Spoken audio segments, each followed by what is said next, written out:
Welcome to Inside Richmond, the city's pulse. I'm Lindsay Darnell, Community Development Coordinator with the City of Richmond, and today we have Mayor Ron Oler joining us. Hello, Lindsay, and everyone out there. Thank you for listening or watching. I hope you learn a lot today. Yes, thanks for joining us. So today we're just going to be talking about some previous projects that we've had going on within the city. I know some of them have completed, some of them are just brand new, getting ready to get started. So I wanted to start off with public safety. I know that was a big thing that the police department and the fire department, they've been going through many changes last year. Can you give us some information about what's been happening? Certainly, glad to. You know, as a new administration comes in, you have the opportunity to change a lot of things, and we really focused heavily on public safety in 2024. Not that we won't focus heavily on that continue, but we really did hammer down some issues there and brought through a lot of good changes. So one of the things I'm happiest about, we were able to purchase a record number of police cars and SUVs in 2024. And that's good because we'll put them to good use in 2025 because we're increasing the headcount in the police department. You know, we're getting very close. This afternoon, we're going to go through a process where we look at 3 more candidates. And before we know it, we'll have more police officers than we've ever had in the city. That's great. So also the fire department's been doing a lot of changes as well, correct? With the new fire chief and assistant chief, they've been able to change a lot of their policies and procedures, and I'll let them talk specifics later on in the year, but they're bringing a lot of their training. The training ground has been great, but they're bringing some extra things to the training ground that'll help them speed the onboarding of new firefighters faster. And one of the things they were able to accomplish this year, they were able to have a large storage facility behind station number 5 on the west side. They had some equipment that had sat outdoors for many years, really had no indoor space to go. So building that pole barn, if you will, with some heat will help maintain equipment better so it doesn't have problems with mold and mildew in the summertime and wintertime. And it'll last longer. We'll get better service out of the equipment stored indoors out of the weather. So that's a good thing. But also back on the police department, we forgot to mention that with police and communities together, community policing, they're having their next community policing meeting in the Starr District coming up on January 15th at 6:30 p.m. at 204 North 10th Street, and that's in they call it the Columbian Properties Building. It used to be Knights of Columbus, so everybody I think knows where that is. So you don't have to sign up; just show up if you live in a Starr neighborhood and you want to know what the police department's doing to make the Starr neighborhood a better and safer place. Show up at that meeting 6:30 on January 15th. If you want more information, though, definitely follow the police department's Facebook page, their social media. They put a lot of good information out there, just like the city does with its Facebook page and X page and other pages. But check that out if you live in the neighborhood. And if you don't live in the neighborhood, they'll eventually get around to other neighborhoods. So anyone's welcome to come and interact with the officers that'll be there and start talking about their neighborhood association, reactivating those for community policing there as well. And this is a neighborhood crime watch that they're doing, correct? Yes, yeah. Basically, yes. So they're trying to bring that back. I know years and years ago we used to have neighborhood crime watch here in Richmond, but now the name has changed and the focus is kind of the same, but they call it community policing now. Okay. This is a nationwide change of an idea and how they do it, but I'll let them talk about that. So go to that and figure out what that's all about. It's a good thing. Okay.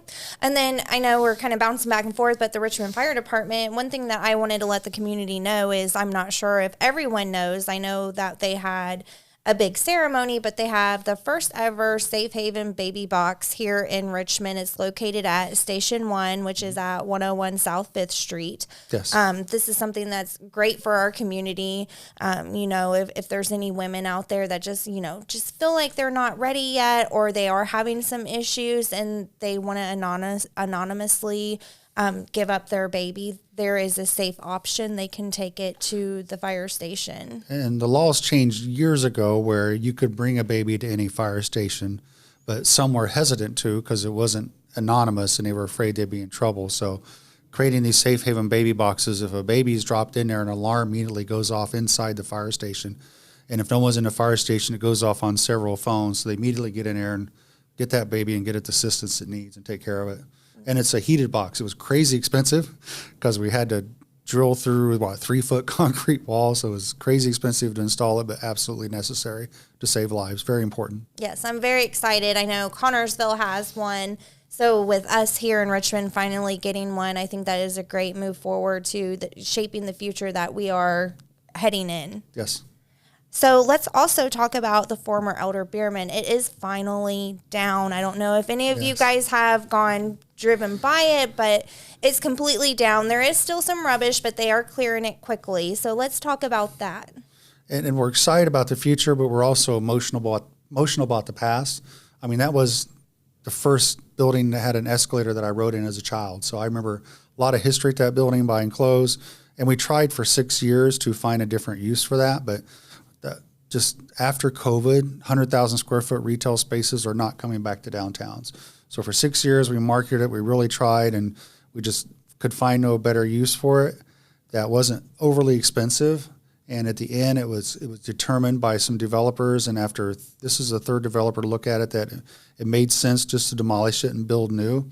So yes, the building's all the way down. They'll start working on a slab soon. Once the slab is done and they go a little bit below grade, then immediately civil work will start undergrade for the water, sewer, and foundation for the apartments that are coming in. And what's coming in at 6 and Main is these are market rate apartments with amenities that Richmond has never seen before in an apartment complex. There's a swimming pool, there's a fitness center that comes with it. So people will look at the rents and say, well, this rent is higher than I could pay elsewhere. Yes, but when you consider everything you're getting your fitness center, you're getting your 2 dog spas, you're getting your bicycle storage. They have an Amazon package delivery space, lockers, so they don't just put packages in a hallway. You're getting a community room, you're getting all that, and you're getting walking distances to 3 city parks. You're getting walking distance to Summer Farmers Market, to Winter's Farmers Market. You're getting walking distance to the Food Truck Wednesday, they'll come back this summer. So it's going to be a great place to live.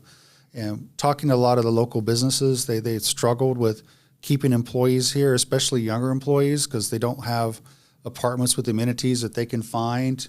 Even the donut cities of Indianapolis, we're getting the exact same thing here. So we have about 12,000 people a day who commute to Richmond, Wayne County to work, or they work remotely and come in. So, one of the reasons they cite for not living here is due partially to a shortage of high quality housing. So these apartments will retain and attract employees for our local employers. And one of the ones we're thinking of, you may have seen the expansion at Blue Buffalo. They're doing a $220 million expansion. It's finished. They're hiring 50 more employees, and we need places for them to live. And a lot of young people aren't ready to buy a house or not ready to rent a house. They want to try out an area for 1 to 3 years, and an apartment like this is a perfect place to do it with easy community to all the amenities you need. You can either walk, bicycle, ride, or drive your car. There'll be plenty of parking for all the residents, surface parking, and they're also going to lease space from the parking garage. So we're going to see a lot of activity.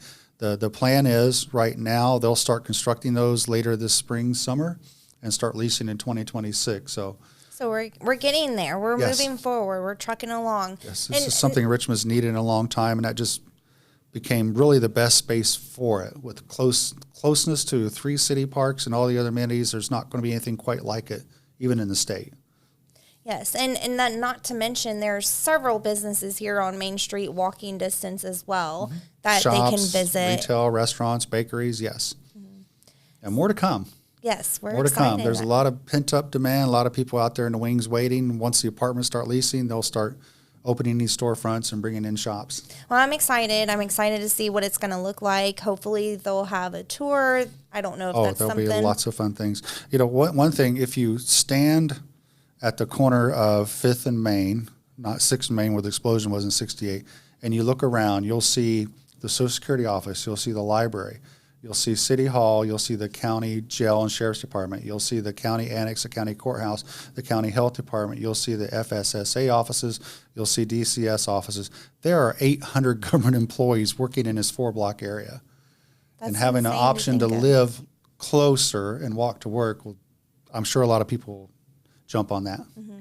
That's great. Yeah, I'm excited to see what it's going to look like. So moving on, we're going to talk about Revitalize Richmond with Earlham College and the Lilly Endowment Grant they received of $25 million.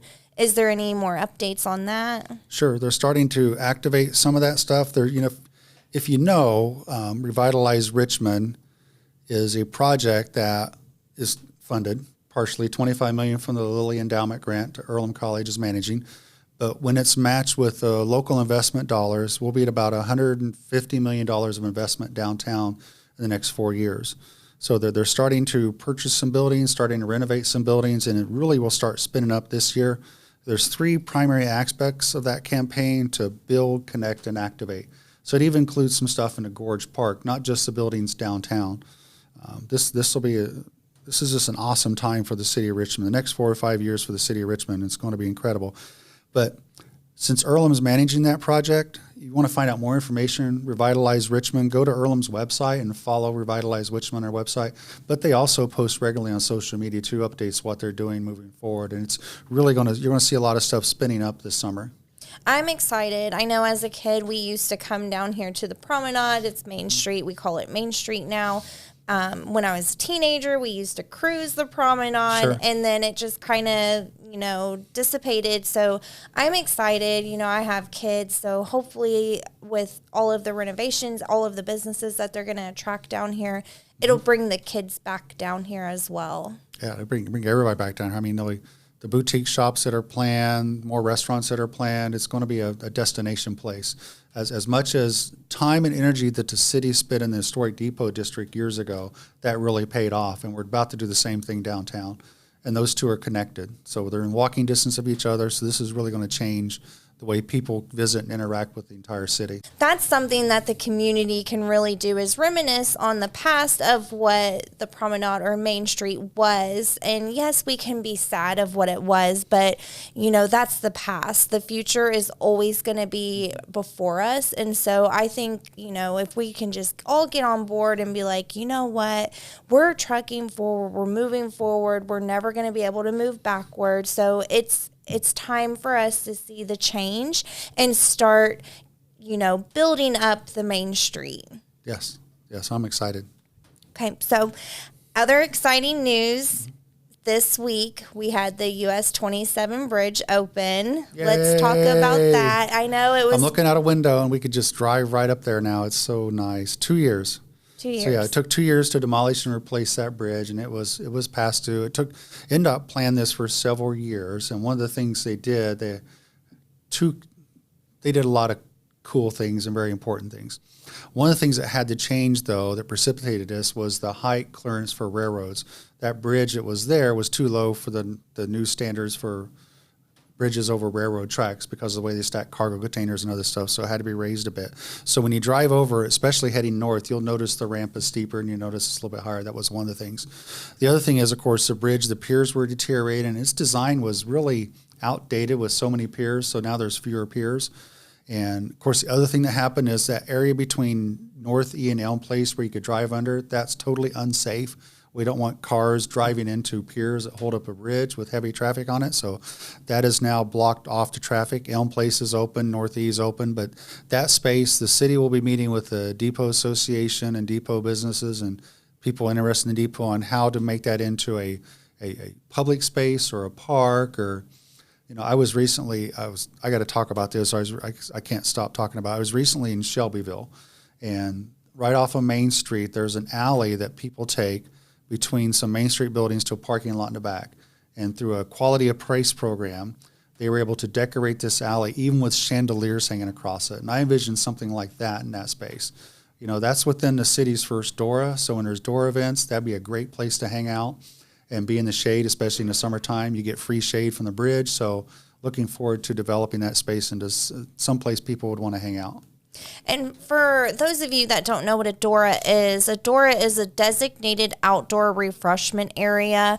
So in the vicinity of the Depot District, there is, on our website, the city's website, a DORA map that shows you, but there are certain days and times that you can go down there, and if you have a special DORA cup and you go to the businesses that supply DORA, you can get an alcoholic beverage, whether it be a beer or a mixed drink. Now, there is an ounce restriction, but you can walk around the Depot District outside with that cup. You just have to stay in that district. You cannot go out, or it would be public intoxication then.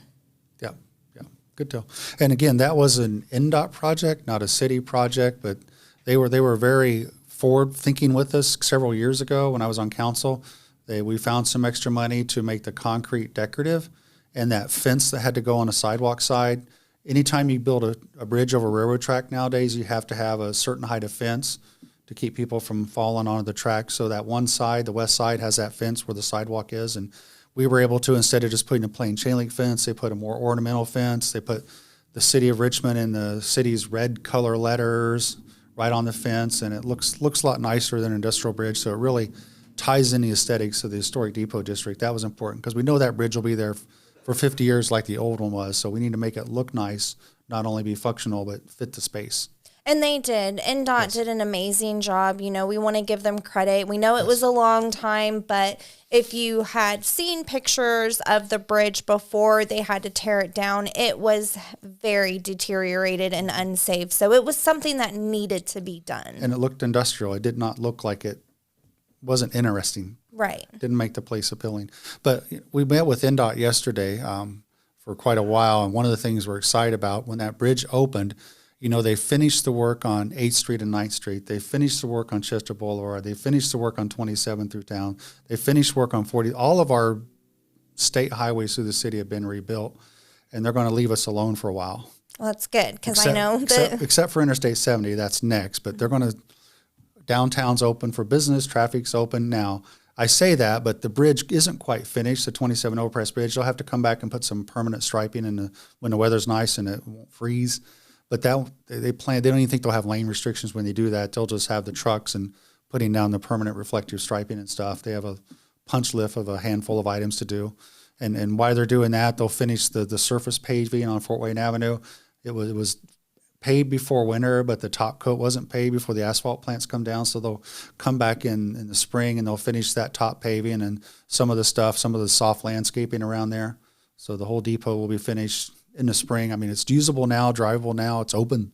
That's the best part. But there'll be some cleanup to do in the spring, and that'll be nice. That'll make it look nice. So if you guys haven't been down there, drive across the bridge, go down in the Depot District, check out the new multimodal bike path. It's really coming along down there. Mm-hmm. Revive I-70, I know you briefly touched on that. Yes. They did have some lane closures about a month ago. Then they got it opened back up. So I know they're starting to kind of move forward. Do you have an update on the Revive I-70 project? Sure. As you know, and you should visit revivei70.com to keep updated. Now, some of the things I'm going to tell you here in a few minutes aren't even on the website yet because we just found out yesterday and I'm allowed to share it today. So you're the first to know, other than three of us that were in the room yesterday. So, you know, they had a plan 10 years ago to revive the first 21 miles of Interstate 70 from the Ohio line west, 21 miles. There's about 42 bridges and culverts in this 21-mile stretch, and their plan was to make it 6 lanes, 3 lanes both way, all the way across. When they first started planning this 10 years ago, they thought it would cost about $400 million for all 21 miles. When they finally let the first 7 miles from Ohio, US 40, to 35, that came in over $400 million. So they're modifying phase 2 and 3 from Highway 35 all the way to State Road 1. When they let that, they're going to go ahead and do all the infrastructure and get it ready for a third lane, but it's not going to have a third lane. So you're the first to know. The 3 lanes or 6 lanes will go from 40 to Highway 35, and then from there on out, it'll have 4 lanes. They'll have the infrastructure for it, but they don't think they won't have the resources, financial resources, to actually make those other 2 lanes for phase 2 and 3 over the next 4 or 5 years. Now, unless something changes in financing and suddenly they have the money, they'll be ready for it, but they're just not going to add them right now. So that last 14 miles will come at a later date. They'll go ahead and get it ready. So their plan is at Highway 40, there's kind of a roundabout. Those ramps will change. At Highway 35, there's definitely a roundabout. It's Richmond's first full roundabout will be at 35, but I say Richmond's, it's on the off the interstate, so it's a little bit different. The one at 40 is more like a half-about hourglass shape underneath the bridge, and it's great that they're investing in that. You know, I was concerned for years. They've been building 6 lanes and they're all the way out into Hancock County. They've been coming east for a long time, so now they're going to slow down that and start on the east side and work their way west, and it'll really help our industrial park, our Midwest Industrial Park, all the way out to Round Barn Road. We get a lot of heavy truck traffic, and we're expanding that. So having that, at least having 6 lanes from Ohio to 35, that'll definitely help Eventually, we'd like to have the rest of it too, and probably all the way across the state with all the truck traffic, because Richmond, Indiana's industrial corridor, the expansion is Hancock County to Wayne County. If you go around the other interstates out in Indianapolis with all the housing and some other problems with nature, it's really not good industrial park space. So the next 25 years, Indiana's industrial park is from Hancock County to Wayne County along I-70. Okay. So, and I want to make sure that people know too, they can go to NDOT's Facebook page, or they can check the City of Richmond's Facebook page or social media. I'll share updates from them on any of the projects, any road closures, lane closures. So we just really want to stress, make sure that you're following NDOT, make sure you're following City of Richmond. Mm-hmm. And again, that Revive I-70 page soon will be updated, and it'll talk about how they just decided to change this week. Now, the next two topics I want to talk about, I'm very excited. I've sat right along. Back to the city. Yes. City back stuff. to the city. I've had my share of helping out with these, and in the future, I'm going to be really focusing on getting the community engaged on these. So the first one I want to talk about is the branding of the City of Richmond. So I just want you to explain to the community, what does that mean? What is branding the city? Well, when I came into office last year, it was pretty plain that it was time for the city to do a lot of things. Anytime you have a new administration, it's a good time to look at your comprehensive plan, look at your city brand, your city logo. But really what happened was, it was the last year of our comprehensive plan. And if your comprehensive plan is too old, you don't qualify for grants anymore. You can't get some extra funding from the state. So we took it as a two-pronged approach. Some cities have done rebranding and comprehensive plan all in one, which is crazy expensive and takes too long. So we split the two up. Having you in this position and some other people were able to split the two up. So we're doing rebranding first. Well, we're starting rebranding first. So the city citizens will have a chance to help have a say on what the city is to them, what the city means to them now and in the future. You know, we haven't been the Rose City for a very long time. If you look at the city's flag, it says Gateway to Indiana, and that's okay, but that's not something that advertises the city well. So when we had the Richmond Rising Comprehensive Plan, they came up with this R with a little arrow on it, and it never really took off. And then the city never changed its logo, never really adopted it. Last in 2023, there were 53 new mayors elected in Indiana. And in 2024, a lot of them undertook their whole comprehensive plan and rebranding. And a lot of them, I looked at their budgets and I said, you spent too much money. Even some smaller cities spent more than we're going to spend because we split the two up. So we're going to do the rebranding first. The public will have a chance for input, and you'll share with them how to have that input. Mm-hmm. What is this? What is the city? What is Richmond? You know, are we the pet food capital of Indiana? Yes, pretty much. Are we automotive parks manufacturing? A lot of that. Are we historic Richmond? Yes. Are we beautiful Richmond? Yes. Do we have some really nice restaurants? We have people from Indianapolis that come over here to a couple of key restaurants that are locally owned by local chefs. Mm-hmm. We're known for that too. But all of that we've got to tie into what is the city now and in the future. And who are we? Right. So it's not just a logo, it's a tagline. We want to be unique. We want people to see our logo and be like, oh, I know that place. Mm-hmm. You know, maybe I've been there and I want to go back, or that looks like an interesting place I want to go visit. Yes. We really want it to, you know, say, hey, here I am. You know, we are unique and we are a place worth visiting. Yes. So comprehensive plan, we touched base on that. This one I'm really excited about as well to help work on. Just like you had said, you know, every 5 years it has to be refreshed. And what it is that it's land use, economic development, growth, environmental sustainability, transportation. Am I missing anything else? That's about it. Transportation studies, all that stuff's in there. So city's comprehensive plan guides it when it comes to a developer wants to come and do something different. Does it fit our comprehensive plan, or do we need to go through a process and think, do we want to do this or not? So Richmond Rising was great. It's just over 5 years old now, and it's outdated because you have to have a refresh or new one every 5 years, qualify for grants.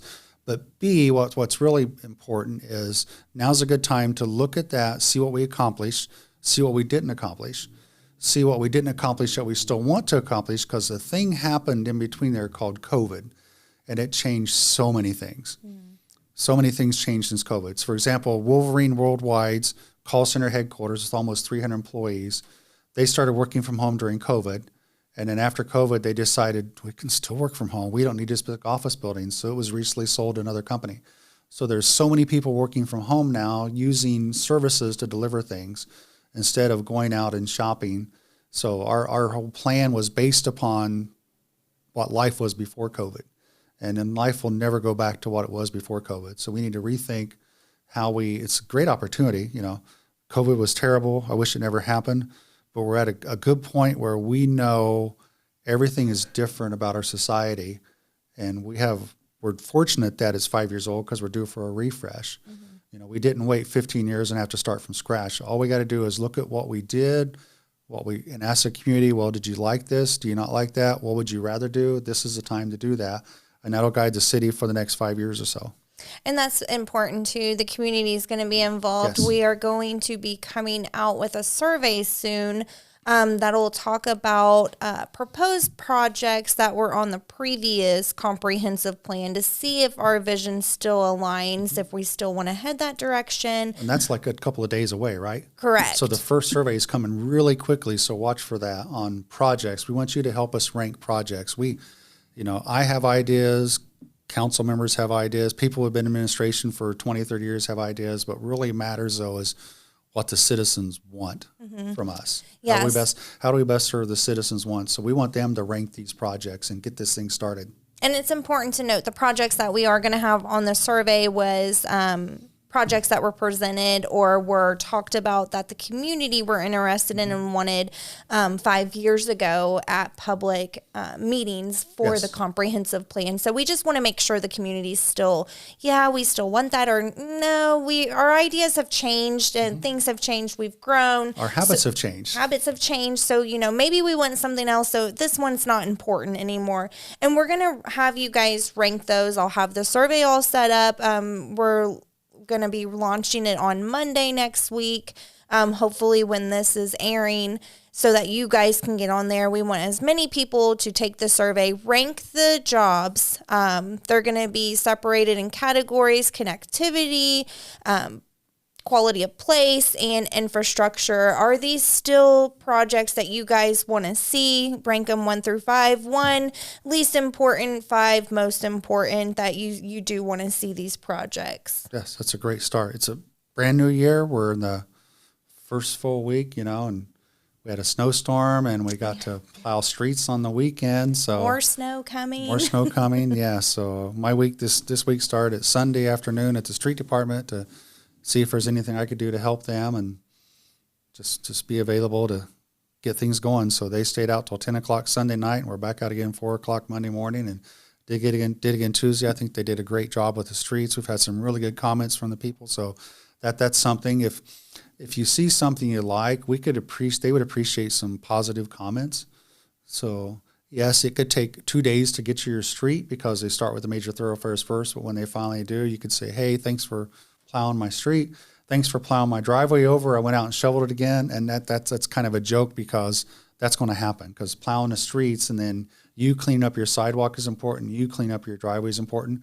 And I'm the same way. I have to go out several times to re-shovel my sidewalk, re-shovel the end of my driveway. But I appreciate it because once I get out, I'm on a clear street. And that takes several days to do that. And we also have to remember that, they're out here working from 4 o'clock in the morning to maybe 10, 11 o'clock at night, getting home, eating, sleeping a few hours, and then having to come back in when the roads are bad. They get a 6-hour break, and that's not much. Right. So definitely want to thank our street workers, snow plows, everything. But Mayor, I want to say I think that was all of our talking points. We had some really good information let out, and I want to thank you again for joining me on Inside Richmond, the city's pulse. This is bringing the city news to you. Glad to be here. Thanks. Thank you.